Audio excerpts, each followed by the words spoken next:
एक समय की बात है, शहर से कुछ दूरी पे एक पुरानी हवेली थी। उस हवेली में कोई नहीं रहता था। काफी समय से वो हवेली बंद पड़ी थी। उस हवेली का मालिक उसे बेचना चाहता था, पर उस हवेली को कोई खरीदने के लिए तैयार नहीं था, क्योंकि सबका मानना था कि उस हवेली में एक चुड़ैल रहती है।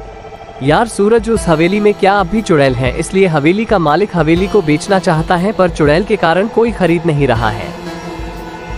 हवेली का मालिक उसे बहुत ही कम दाम में बेचने को तैयार था, फिर उस हवेली को किसी ने नहीं खरीदा।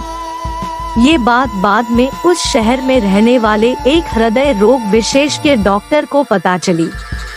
वो एक बहुत बड़े डॉक्टर थे और उन्हें भूत प्रेतों में विश्वास नहीं था, और वो हवेली बहुत ही सस्ते दाम में मिल रही थी, तो डॉक्टर ने उस हवेली को खरीद लिया। हवेली काफी बड़ी थी और बहुत सुंदर थी, इसलिए उन्होंने हवेली की सफाई और पोताई करवाई और वहाँ रहने चले गए। उनका कोई नहीं था, इसलिए वो वहाँ अकेले ही रहते थे। हवेली में जाने से पहले उन्होंने गृह प्रवेश के लिए पूजा पाठ भी करवाया था, जिसमें बहुत लोग आए थे, पर किसी को ऐसा डर का एहसास नहीं हुआ। कुछ दिन बीत जाने के बाद एक रात जब वो अपने गार्डन में बैठे थे, तो किसी महिला की दर्द से तड़पने की आवाज आई। अरे कौन रो रहा है? मुझे बताओ क्या तकलीफ है? मैं एक बहुत बड़े डॉक्टर हूँ, कोई परेशानी हो तो मुझे बताओ। पर उनको न कोई जवाब मिला, न ही उन्हें कोई दिखाई दिया। कुछ देर बाद वो सोने चले गए। जब वो सो रहे थे तो उनके सपने में एक औरत आई और उनसे बोली, आप डॉक्टर हो, मेरे सीने में बहुत दर्द हो रहा है, मुझे दवाई दे दो। तभी अचानक से डॉक्टर साहेब ही नींद खुल गई और वह सोचने लगा कि शायद हो सकता है रात के समय हुई उस घटना के कारण उन्हें ऐसा सपना आया होगा।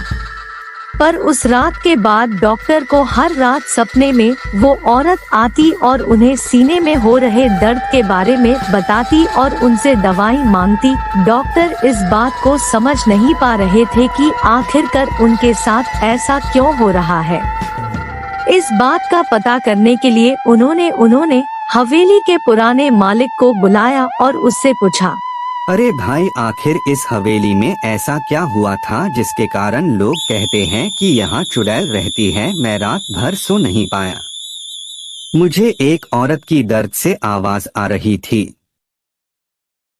तब उसने बताया, दो साहब, काफी साल पहले इस हवेली में रहने वाली एक औरत की मौत हो गई थी। उस समय उस महिला के सीने में दर्द हुआ और वो दर्द के मारे तड़पने लगी। समय पे दवाई ना मिलने की वजह से उसकी मौत हुई। तब से लोगों का कहना है कि इस हवेली में रहने वाले लोगों से या रात के समय इस रास्ते से जो भी गुजरता है, वो औरत उनसे दवाई मांगती है। अब डॉक्टर को सारी बातें समझ में आ चुकी थी कि आखिर क्यों उन्हें ऐसा सपना आता है। उस रात को डॉक्टर जब सोने गए तो उसने बेड के बगल में एक टेबल रखा हुआ था। उस टेबल पे उन्होंने सीने में दर्द की दवाई रखी और साथ में पानी का ग्लास। उनके सोने के बाद सपने में फिर से वो औरत आई और डॉक्टर से बोली, आपका बहुत बहुत धन्यवाद, आपने मुझे दवाई दे दी, अब मैं मुक्त हूँ और यहाँ से जा रही हूँ। तभी डॉक्टर की नींद खुली और उन्होंने देखा कि वहाँ दवाई नहीं थी और पानी का ग्लास भी खाली था। ये सब देख के डॉक्टर समझ गए कि उस औरत की इच्छा पूरी हो गई है। इसके बाद डॉक्टर वहाँ कई सालों तक आराम से रहे। ना ही उनसे वो और दवाई मांगने आई और ना उन्हें कभी ऐसा एहसास हुआ कि कोई और भी उनके साथ इस हवेली में रहता है।